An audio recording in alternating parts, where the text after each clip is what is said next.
it'll be exciting for today because as you know, really in these situations, you are relying on all medical advice and what people can do. And what I've been told is he can go out and throw and do some individual work this week. So or today.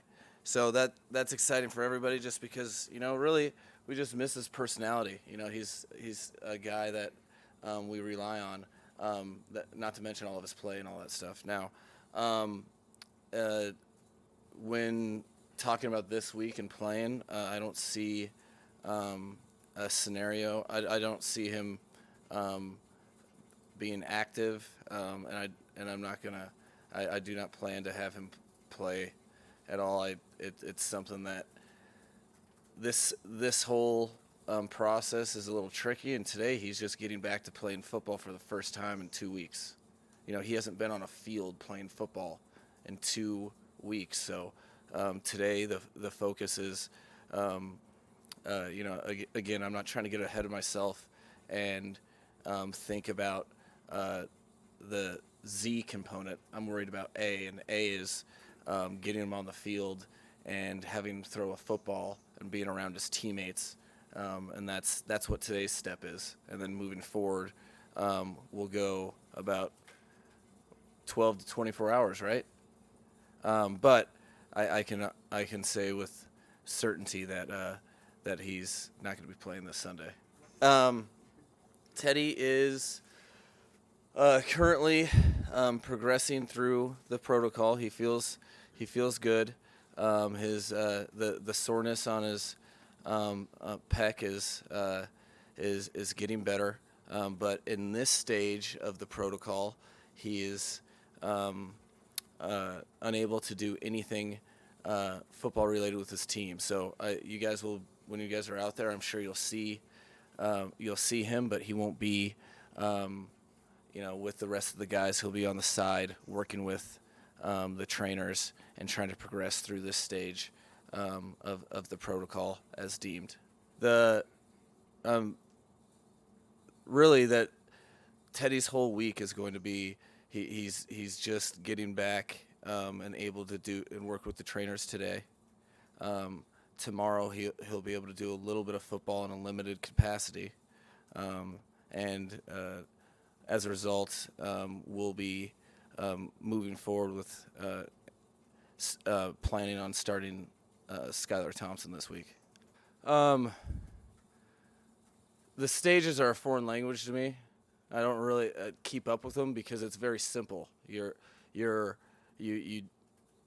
dealing with all these medical professionals that are giving you instructions on what someone's allowed to do. And what I do know is he's allowed to do non-contact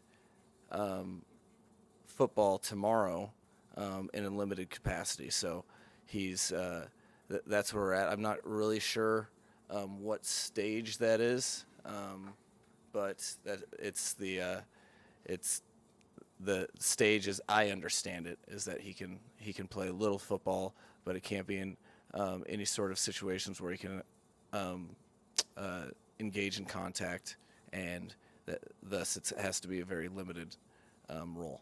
That's a tricky question.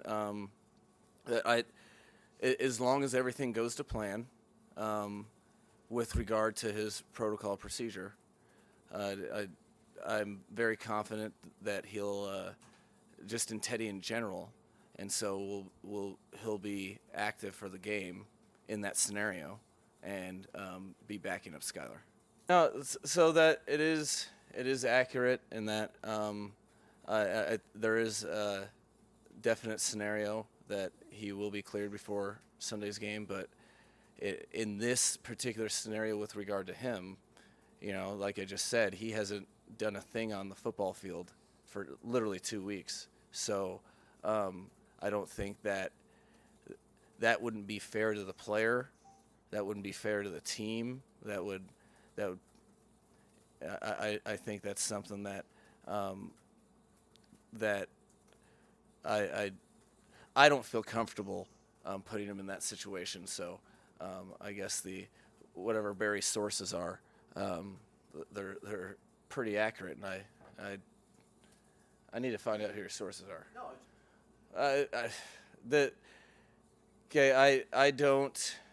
I'm just trying. I'm excited to get him on the football field, and see. There's some progressions we have to make in terms of, hey, he has to throw a pass. As far as his exact timeline of when he's going to play, I'll be excited to consider that whenever that comes up. But right now, I'm just really focused on him getting out there and feeling good and being around his teammates, and those types of decisions aren't in the immediate future right now. I'll handle that when that comes after. Let's just get through this week and see where we're at, is basically the way that I look at it.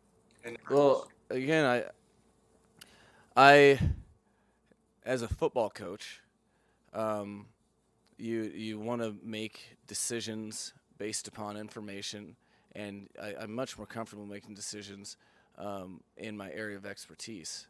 So it's one of the reasons why we were excited to get some of the best, most renowned people in their field of expertise and get their opinions on, and so that I'll be relying on those exclusively, because I do not fashion myself as a brain expert. So that's one of the reasons you get multiple opinions, and you see the most skilled, highly prepared, schooled, and knowledgeable professionals that you can get your hands on, so that you can have the most information possible from experts and not layman's.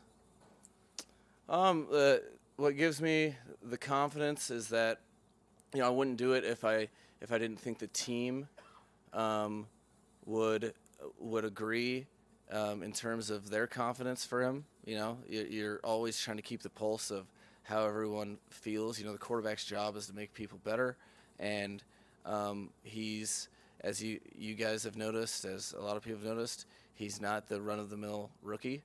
But also, it's not just about the quarterback. It's about a collective group of individuals working together, and he's going to have the opportunity to have all the full speed reps this week because of the position that Teddy is in the protocol, and we're very fortunate to have three quarterbacks that our guys really believe they can operate at a high level with. So it wasn't that difficult of a decision for me to make in this set of circumstances.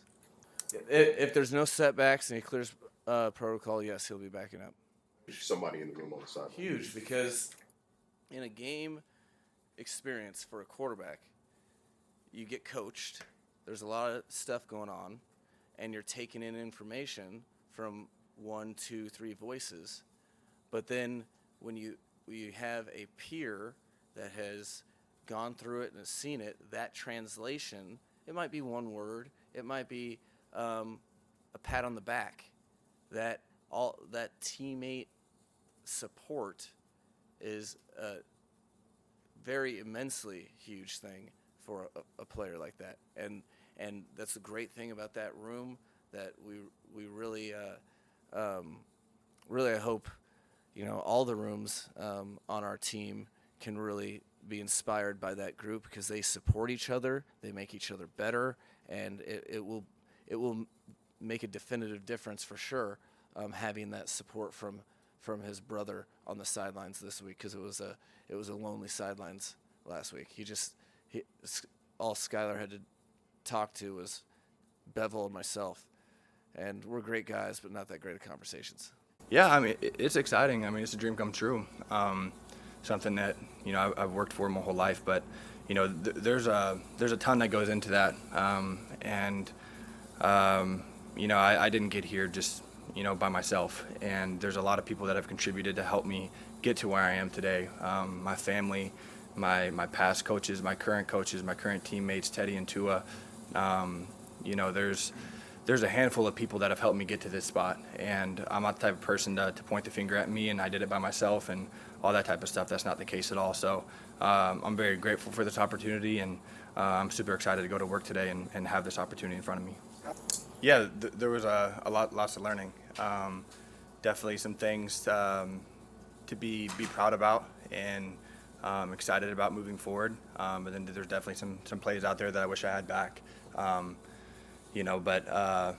that's why I really like the past, the 24 hours after the game. I really like that time to really digest, how I felt after the game, being able to watch through the film, kind of see how I was playing, how our team was playing, kind of just get a feel for what I was feeling on the field and see if that aligned with what I saw on film. And definitely was a tough loss, but I'm really encouraged about where we're at today, and guys are having a great attitude and coming to work and just have an opportunity to get better each and every day like we always talk about here, and today's a great opportunity to do that. Yeah, it was a different feeling. Obviously spending so much time with those guys and being on the sidelines with them so far this season, not having them there, it's definitely different because we do talk about things on the sideline, and Teddy points out things to me or vice versa, like we're all working together there. So I'm excited to have those guys back this week and having them around me. Like I said, they're a huge reason why I'm having this opportunity. They've helped me a lot, and I've whether if they've vocally said something to me to teach me something or whatnot, like they've taught me a ton through their actions and the way that they carry themselves, the way they prepare, and I'm very, very grateful for those guys.